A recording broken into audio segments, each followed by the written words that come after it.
bonjour, and welcome to the Amateur Detective Club. This club is exactly how it sounds. A bunch of amateurs talking about their favorite mysteries. So if you encounter a real mystery or a murder, contact the proper authorities. Do not come to us. We do not know what we are doing. But enjoy the program. Allons-y. Let us begin.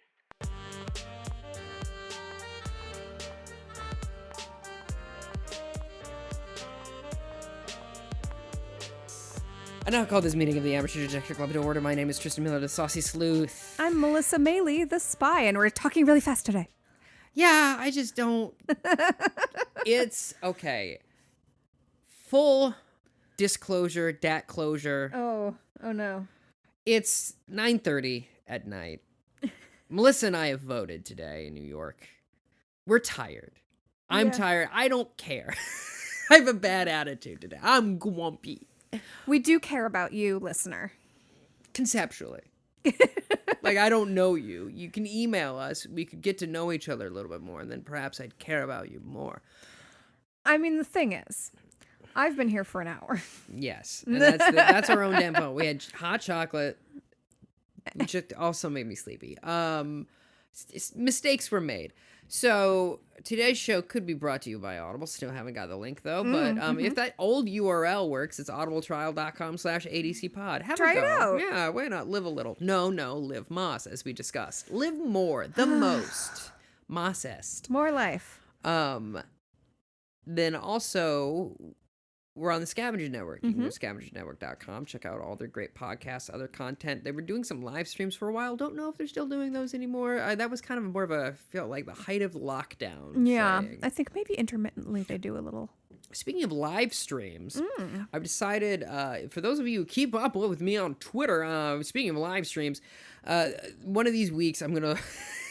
watch all the Twilight movies, having only seen the first one at the premiere. So I've never seen any of them after that. And that came out in like 2000 whatever. And I've never seen them, and I'm going to live stream me watching them. Because here's the thing. And this is so typical of me. I love Kristen Stewart with all my heart. She's amazing. She's just got engaged. Congratulations to her. Yeah. Love it. Fantastic.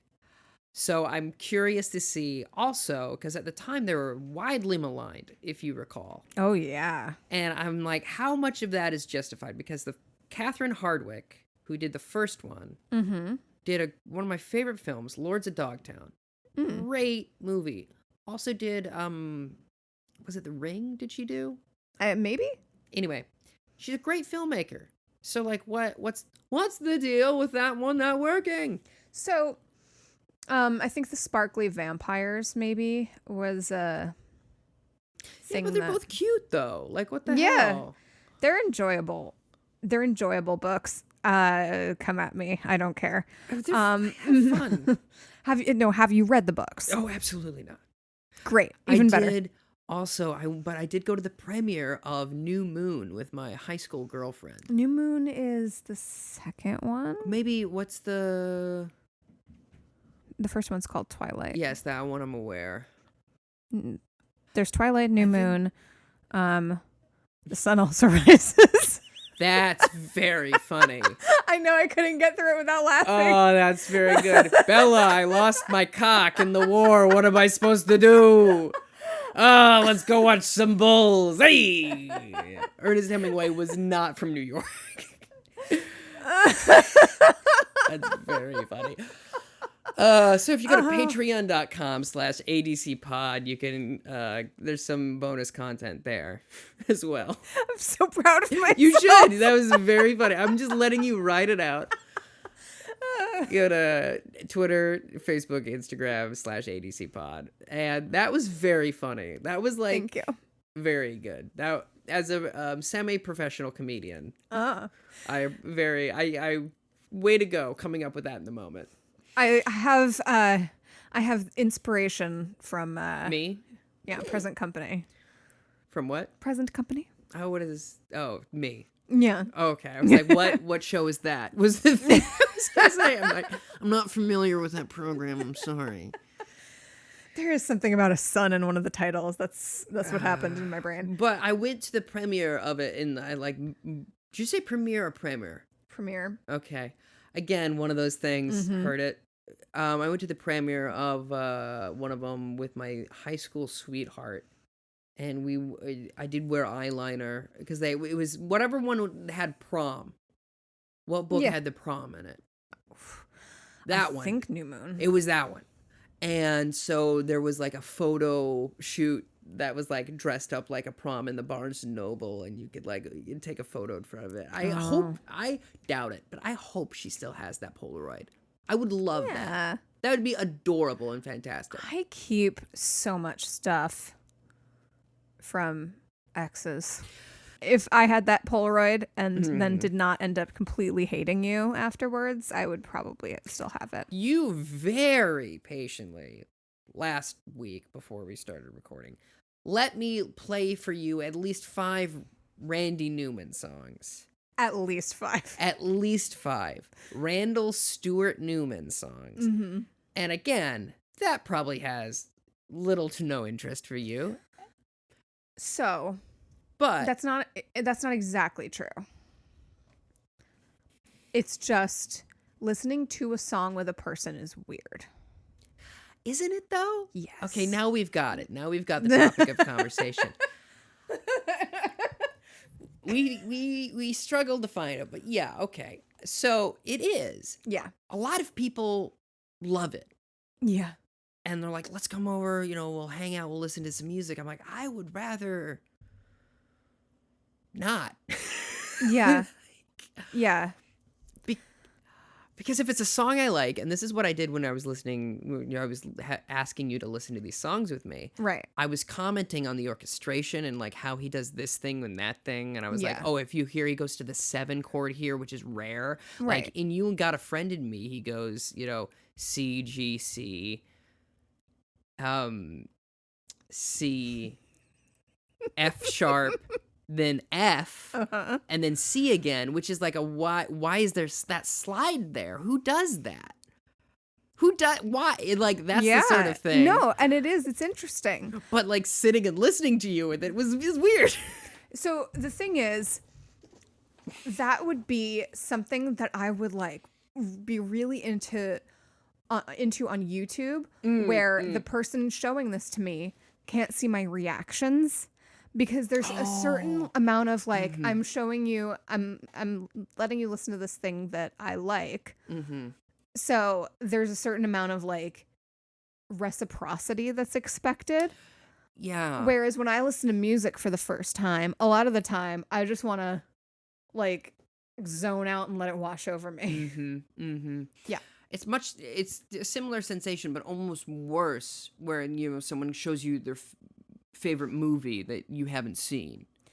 So that can be worse or better. I think it's better because there's at least a visual element, so that if you're not like paying attention to them, it's because you're watching the movie. Whereas if you're just like, I'm not looking at you, I'm not looking at your reaction because I want to listen to the music. Like I would close my eyes if you were like, oh, listen to this new song. I'd be like, Yeah, exactly.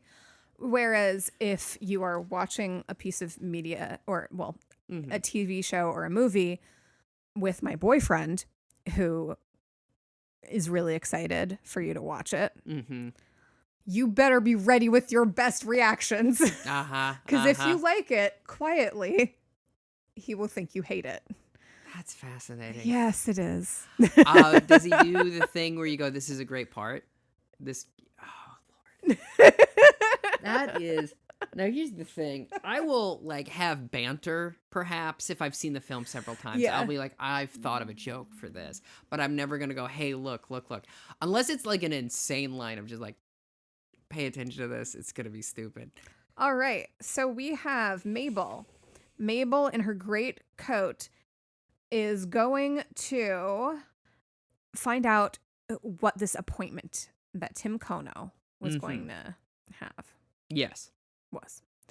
And she's going to the train. And and we hear a voiceover. of a man. Ba, ba, ba. And he's following Mabel. And he's tie-dye guy. Yeah, he is the tie-dye guy.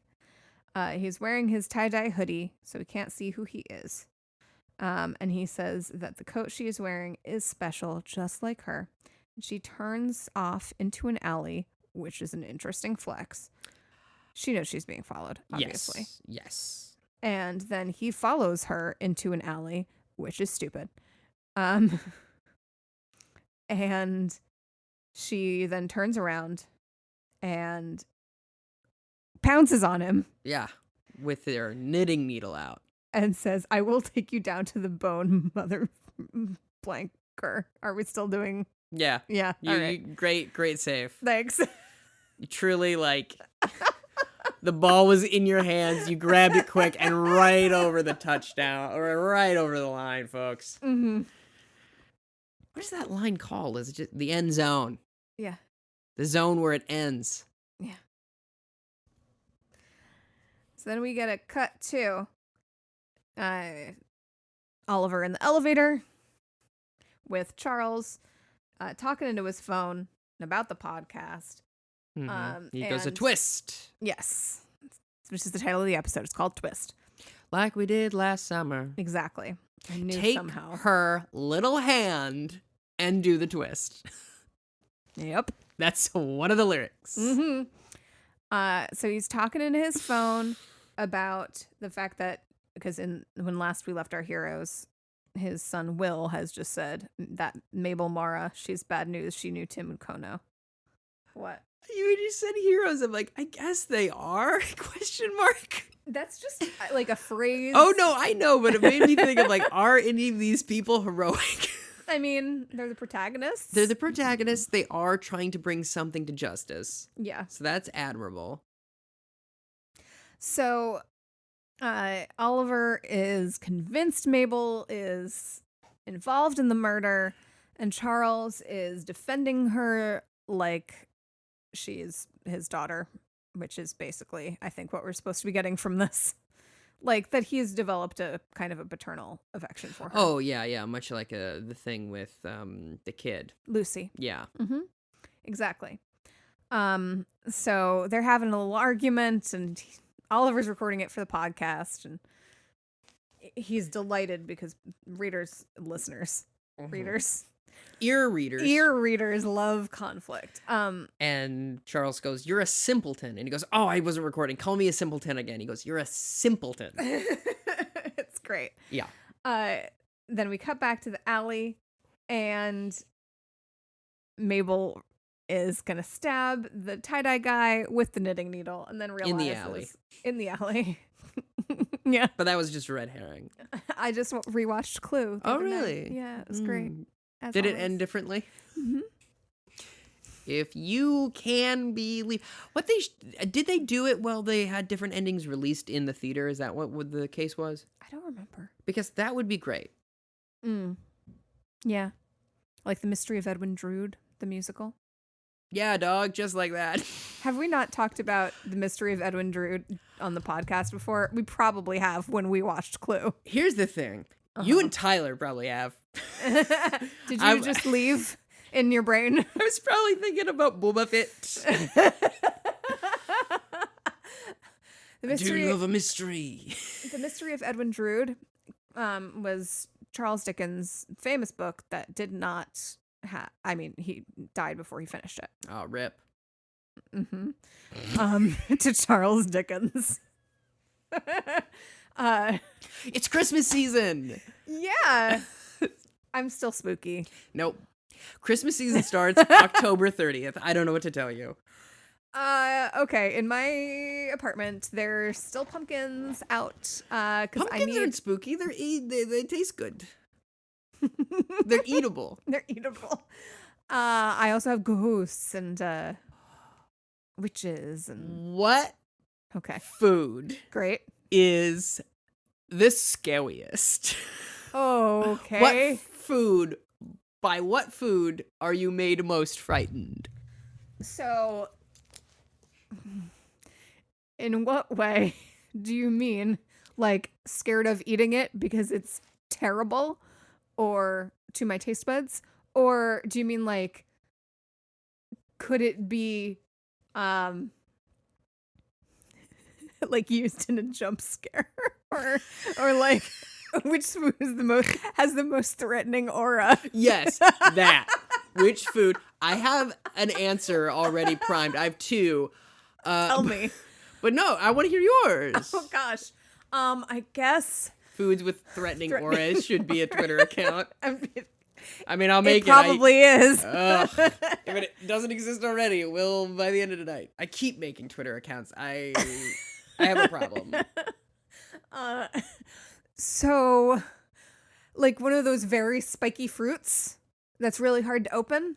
Like a pineapple? Yeah, pineapple. Like a lone pineapple. Imagine, if you will, a world going through the spooky door. Imagine a pineapple sitting alone on a TV tray in a warehouse. Spooky, right? Yeah, it is. It's weird. Or like a whole fish. Like one of those really creepy, scary ones. Ooh, but like that bleeds into... Is that a spooky animal? Well, if it's dead, it's a food. Damn, so true. Real talk. If an animal's dead, it's probably food, huh? I use the modifier probably, so I know, to save face. But you can eat anything if you want. Think about that. You ever think about that? You can eat anything if you want to. I have thought about so many things. 20-mile run, you say? Yeah. That's what you're doing. So the most threatening auras to me. Number one, green Jello, a la Third Rock from the Sun. Oh, sure. A la, it's very frightening. That gag, so good. Yeah. But also Jello is gross. Fight me, old people. I don't think old people want to eat Jello. It's just that they can't eat other crunchier foods anymore. Oh. Yeah. The other thing, banana pudding, to me, has a threatening aura. Banana pudding with like the little Nilla wafers. Yeah. Frightening. Off-putting to me. Off-putting. Off-putting. Oh, that's fun. Okay. So she's jumped on this man. She has the needle. She's about to stab. it's Oscar. And he goes out of his trash can and he's like, I hate Mondays. Whatever Oscar the Grouch says.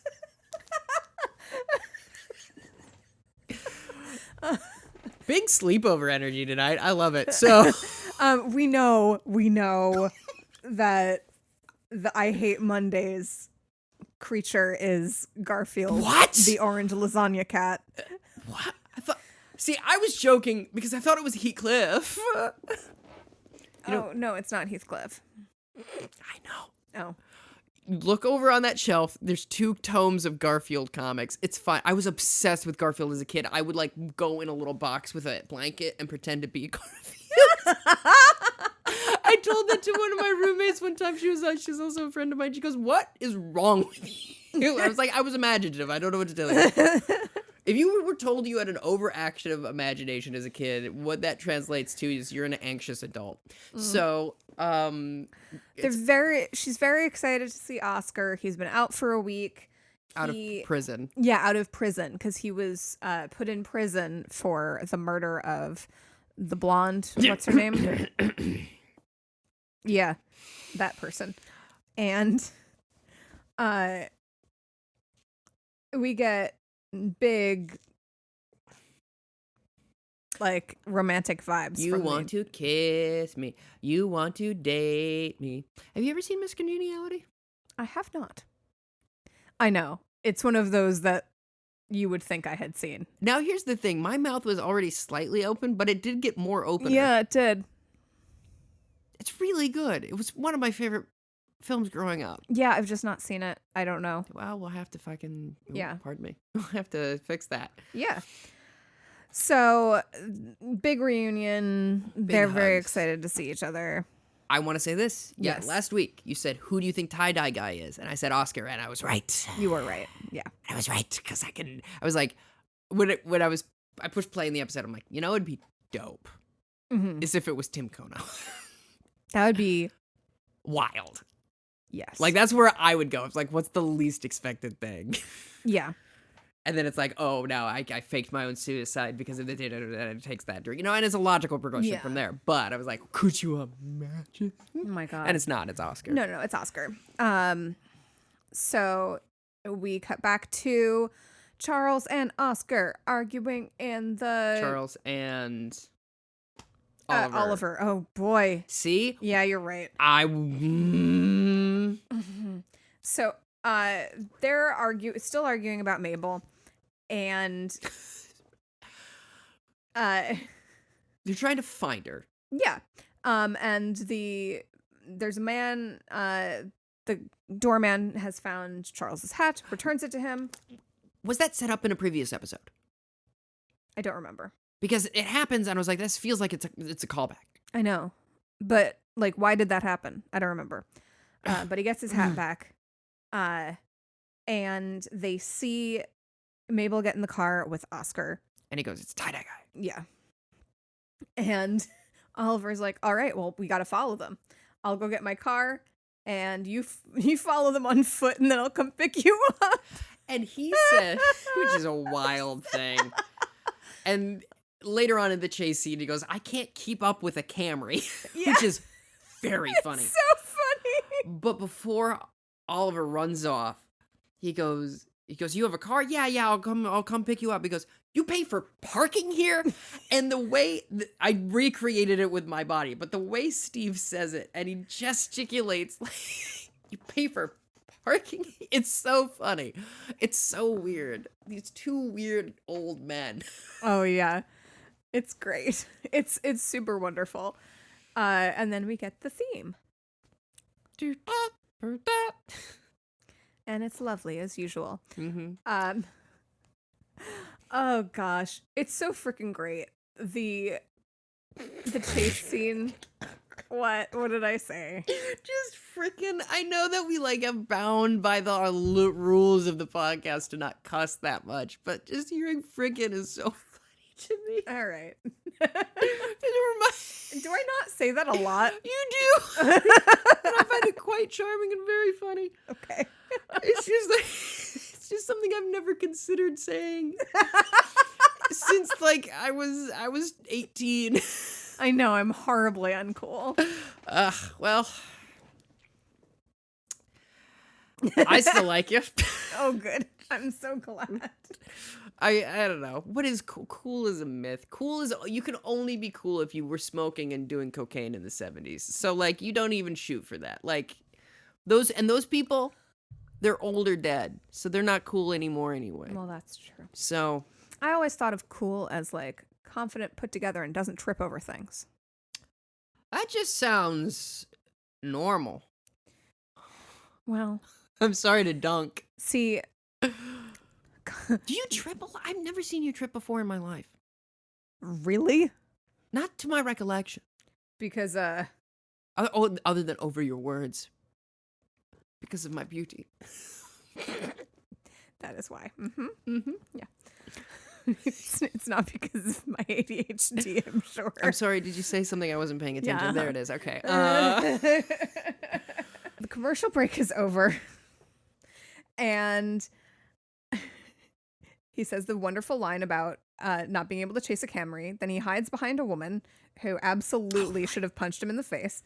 I mean, I hear you, but also like, I've been in a situation where someone's like really close behind me. I'm like, I don't want any confrontation. Yeah, no.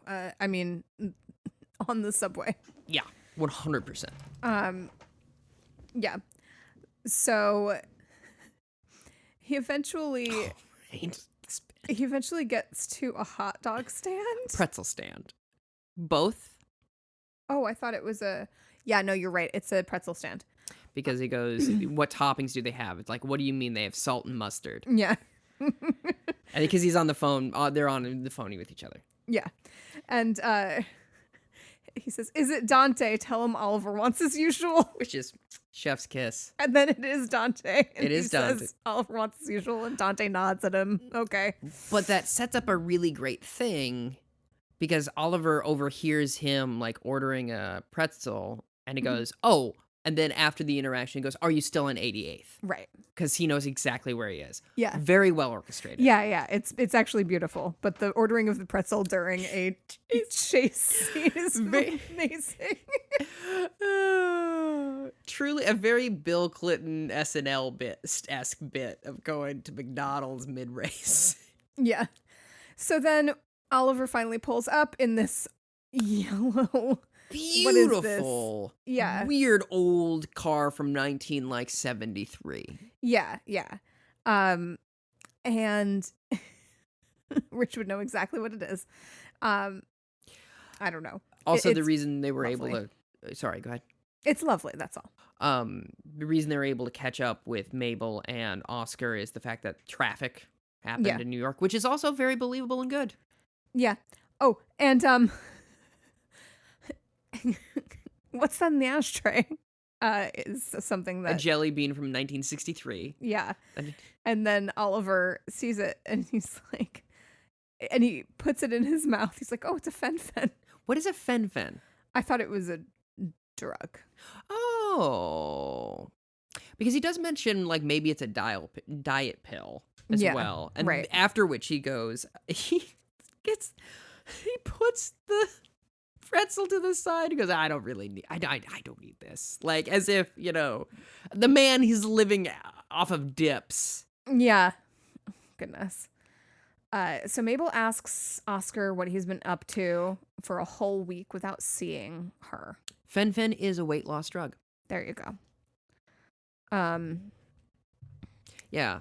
And he says, well, I got a haircut and I ate decent food and that's basically it. I was out of prison. Yeah. And then he mentions, well, I was in the building the night that Tim died, my first day back, and I can't believe that he died on my first day back. And he's like, oh, and Mabel says, oh, you are tie-dye guy. Of course you are.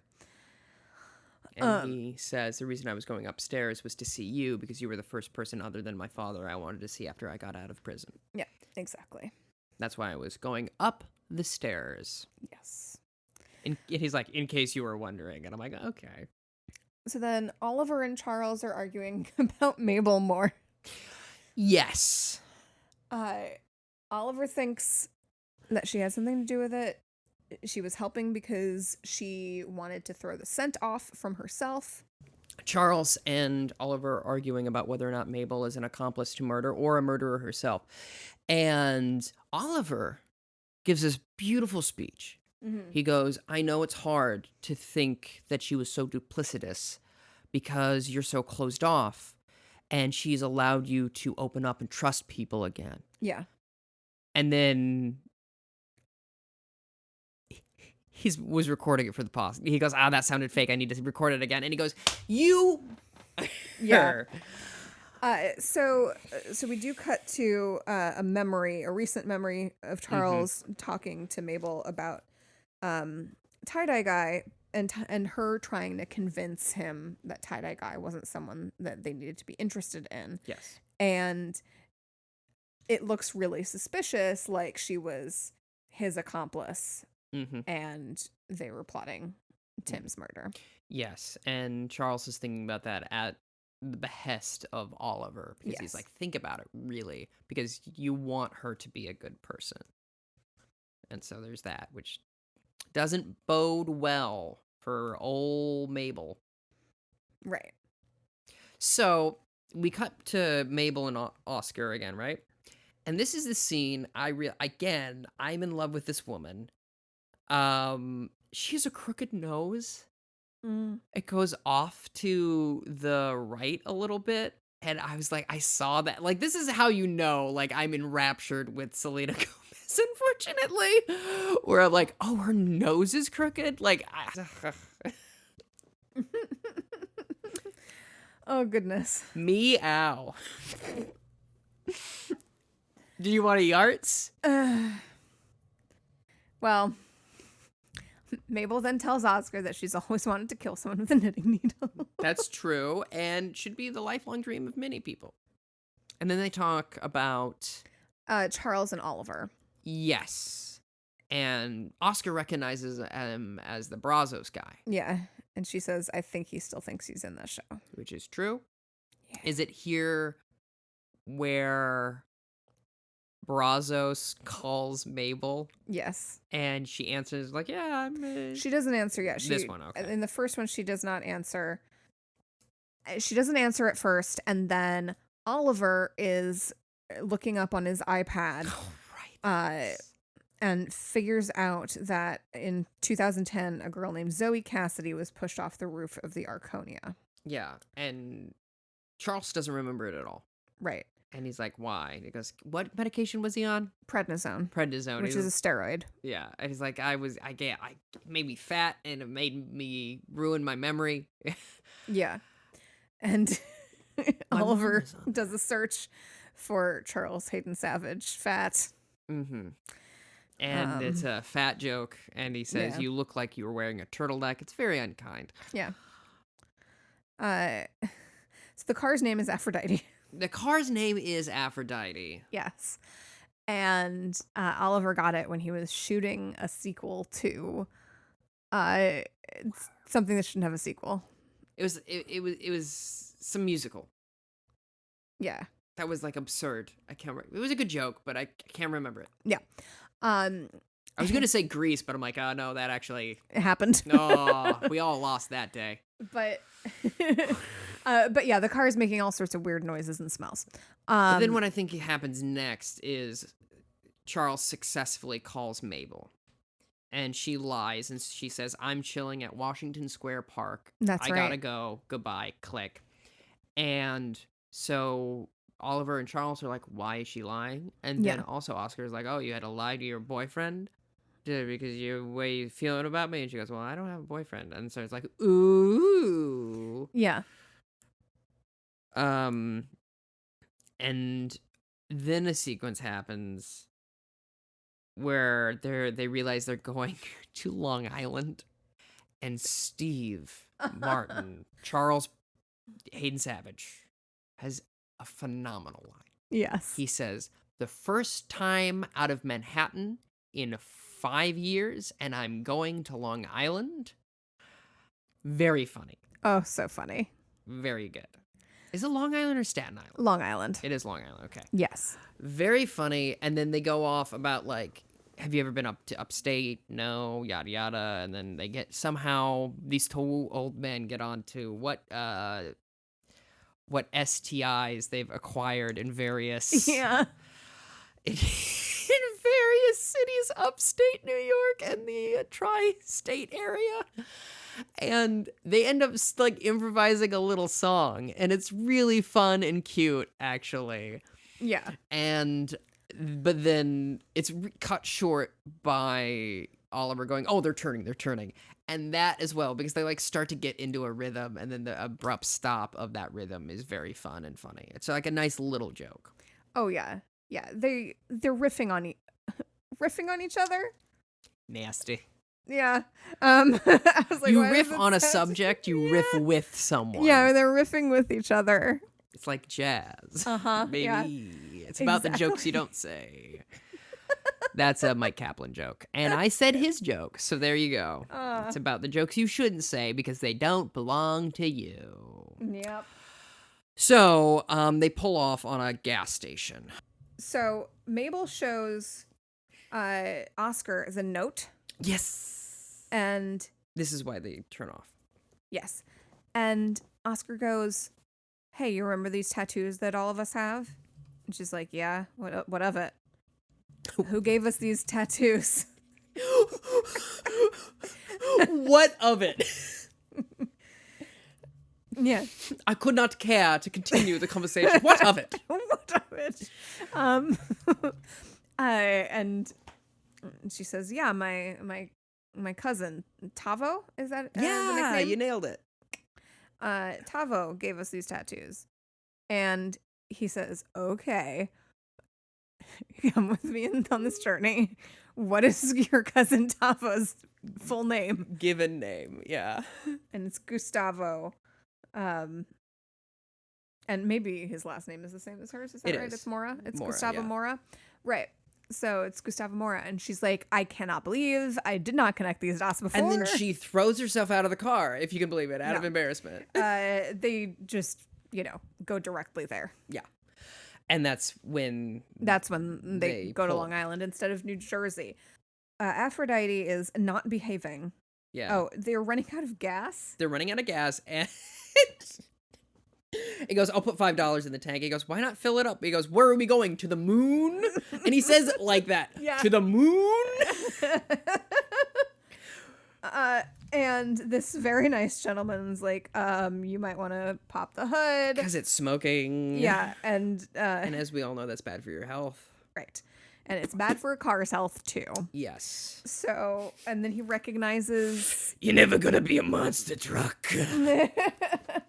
he recognizes Charles as Brazos, and he's like, you cannot drive this. No. You just should not drive this. Yeah, my cousin will tow it. He could use the work. Yeah. But my name's Lucian, and I'll drive you. And he goes, well, can you help us follow those two people? And he goes, I follow people all the time, which is like, okay. What? Yeah. And this is intercut with a sequence because we're at a gas station, obviously. Yeah. And Mabel and Oscar are getting snacks or something. Yeah. And then Mabel embarrasses Oscar by like going, oh, do you have this lube? And I want a lighter and some Spanish fly. And do you have any thin, extra long condoms? Because last time they just fell off. And so she takes all this stuff and like is like pretending as if she's going to purchase it. And then they go, they kind of go, ah, ha, ha, la, la, la. And the clerk is left there. And he literally goes, like, she shrugs, like, aren't you going to buy this? You just touched all this stuff. Yeah. It's very good. It is. It's very cute and funny. Mm-hmm. I wish I could get away with that. You could. I wish I had like the gumption to do that to a clerk. The thing is, I'm a good actress. I'm a terrible liar. Which is a thing. They're different, yeah. It's a thing. It's completely different skill sets. Yeah, exactly. Because if they weren't, then all good liars would just be actors. Right. Whereas some of them are just bad parents. Correct. So Charles and Oliver get in the car with Lucian, and then his cousin comes in the car, and it's Roy Wood Jr., which is fun. Yes, it is. I was like, I know him. Yeah. Yes, he is on The Daily Show. Yes. And he's also a stand-up comic. Yes. And they have cactuses. Yep, they have a bunch of cactuses, a bunch of succulents, a bunch of greenery in it. And it turns out that they too have a podcast. Yeah. It's called Yard Dogs. The Horticultural Homies. Yeah. And Oliver is very condescending to them. I was like, oh, that's very sweet, giving all the college try. And he goes, yeah, we were just nominated on iTunes and Spotify as one of the best new podcasts. And they're like, oh, well, we have an in with Tina Fey's character. And they're like, oh, we're on her network. She's on the show all the time. She's kind of like the third host, practically. Yeah, the third yard dog. Yeah, yeah. It's great, really, putting Oliver in his place. Yes, it's so satisfying. Yeah, it really is. Oh, goodness. It's really fun to watch them sitting there with a big cactus on their lap. And I do like how both of them they're okay with Charles, because Charles cracks a joke. He goes like, I didn't realize we were in a like a greenhouse, another word for greenhouse that's funnier. And they laugh at it, and then they begin to explain the podcast. But then anytime Oliver opens his mouth, they're like, shut the up. Yeah. It's just it's such a fun choice, because that happens a lot in life. Right. And also it's nice to have someone on Charles's side, because in the building, everyone likes Oliver, except for Bunny, who likes nobody. It seems. I don't know. Bunny is Oliver's friend. That's why she said it so nicely. So she said. But yeah, so everyone seems very charmed by Oliver in the building. So it's nice that someone likes Charles. Because the reaction he generally gets is like, I'm Brazos, and that's about it. Yeah. Yeah, exactly. I mean, other than Jan, who, of course, has paid him good attention. But yeah, it's nice to have these strangers like Charles. So then they get to the tattoo parlor. And surf shop. Which is like, what? I guess Long Island has surfing, and that makes sense, but what? You ever be on the train, the F train to Coney Island, and you just see some guy with a surfboard? That has not happened to me. It's so often. That's so often funny. to me. And I'm like, what? Wait, what? Yeah. No. Anyway, they go to this tattoo parlor. Yeah. And they sit outside for a bit because Oscar has realized that he can't do this. Yeah, he doesn't want to deal with the thing that got him into prison, it turns out, first thing. Yeah. Turns out that he doesn't want to do that. Right. Which is very reasonable. He's like, I just want to sit on a beach with a girl and eat ice cream. Which, like, who doesn't? Yeah. Yeah. I'm like, that does sound pretty awesome. Slaps. Yeah. That's the good stuff. Mm-hmm. And she says, I'm sorry, I have to have these answers. I need to know. And he's like, all right, I have to not. Yeah. She goes, I have to do this. And he goes, I have to not. And then she just goes in. Yeah. It's a nice little musical phrase of dialogue. It is. Yeah. Not the most natural, but it's nice. Does that make sense? Mm-hmm. It's poetic. Right. Yeah. She's like, all right, I'll take a train back. I do want to do those things with you. She does say, I'll take a train back home. In like the most, you found a stray dog, like doe-eyed, very cute way. And you could see like Oscar's like, there's like smoke coming out of his ears because he just doesn't know what to do. Oh, I would do that shit. I have done that shit. 100%. As well you should. It's your right as a woman. But it's very funny. Like, no, when I say smoke coming out of it, because he's just like, he doesn't know what to do. He's not angry. He's right. No, I know. No. Right. Like he is imploding with indecision. Yes, what you said, rather than my noise. Uh-huh. Who trips over their Wortman now, Melissa? Oh dear. See, you're he also. eloquent. Oh, thanks. That's nice to hear. He also reveals that he wants to start a yoga studio because he has picked it up in prison and he's certified. Yeah, good for him. Also, he admits. Mm-hmm. No, wait, that's later. Okay, so Charles and Oliver enter the tattoo parlor. And she says, what are you doing here? That's so weird. You followed me. Yeah. And Charles goes, no, it's weird that you lied to us after we all said we wouldn't. And he goes, do you know Tim Kono? And she says, yes. Right. She stops lying. Mm-hmm. And the jig is up. Yeah.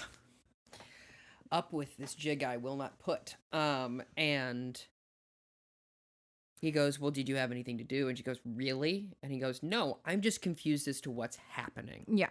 And Oliver, again, very condescending, goes, he's really hurt by this. I'm made of sterner stuff, but like, what's going on? Yeah. And he's holding a microphone of some kind the whole time. So she says, Tim was my friend, or he used to be. And I think that's why I'm so interested in it. Mm-hmm. And then Oscar has broken down, has purchased lots of ice cream, and walked into the tattoo parlor. Yeah, because he's like, I don't know what you like anymore. Yeah. And then he turns. And then Charles goes, I saw you walk up the stairs the night of Tim's death. And he goes, I saw you shoot an alligator with a pound of cocaine in its mouth. Yeah. And they're like, wait. And he goes, Brazos was the only one of the 3 DVD sets in prison. And now here's the thing about this next part. that Oliver says. I had to pause it after he says this line. For at least a minute, I was laughing so hard. I literally went over to my bed and hit it because he goes, God, prison sounds terrible.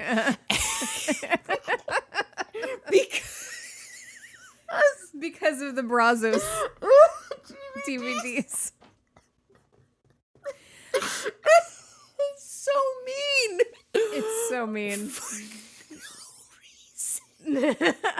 For no reason other than he's annoyed that he's not successful. But like, oh my God, it was so cruel. And the way he says it, and the fact that he also then walks towards Oscar to grab one of the ice creams from him. It's a perfect moment. And I did. And then I was rewatching it as you were walking over, and it was still just as funny the third time. Oh, yeah. It's so great. good. Oh, my goodness. A+ Marty Short. Ugh. Yep. And Charles says, you were going up to Tim's apartment that night, weren't you? And Oscar says, yeah, I was. Mabel, I lied to you. I'm sorry. Mm-hmm. I wasn't going to see you. I was going to see Tim, but I wasn't going to kill him. I was going to maybe mess him up a little bit, but I had no desire to kill him. And then I heard the gunshot and, panicked because I just got out of prison. then Oliver gets a brain freeze. And he says, put your thumb on the roof of your mouth. And he does it and it works. He says, tie-dye guy is genius. I didn't know. I've never heard that trick before. Oh, yeah. Putting your tongue on the roof of your mouth also helps. I've always heard rub your temples. Oh, okay. But, yeah, he goes, tie-dye guy is a genius. And then Tavo walks in and says, oh, Tim was murdered, so he was right. Tim was right. He knew. And they're like, what? Yeah. He says, listen, Tim knew he was going to be murdered. He was trying to take down a black market jewelry dealer named Angel.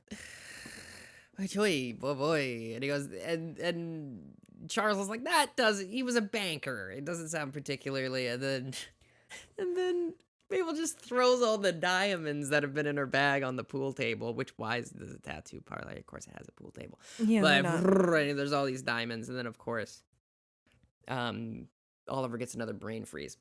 Yeah. Which I didn't think was as funny the second time because he says, brain freeze. Whereas if he had just done the motion, we would have got it. He didn't need to say it. Yeah. It would have been funnier. And then that's the end of the episode. Yep. 4.8 out of 5, as close to a 5 as possible. Very enjoyable.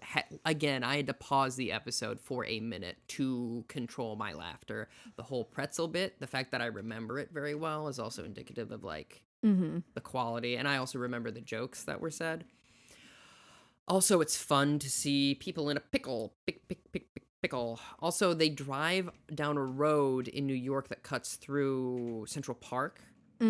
And I have walked down that road and I was like, oh, that's so nice. Yeah. It's nice to be in New York in the autumn. Yeah. I mean, it's supposed to be January. Yes. Yeah. But I meant now, but also yes. Oh, yeah. It is nice to be in New York in the autumn. Mm-hmm. I ran through Central Park the other day. Oh, wow. The whole thing? Yes, pretty much. Damn. I was running 20 miles. I had a lot of long way to go. Where would I run if I wanted to run 20 miles?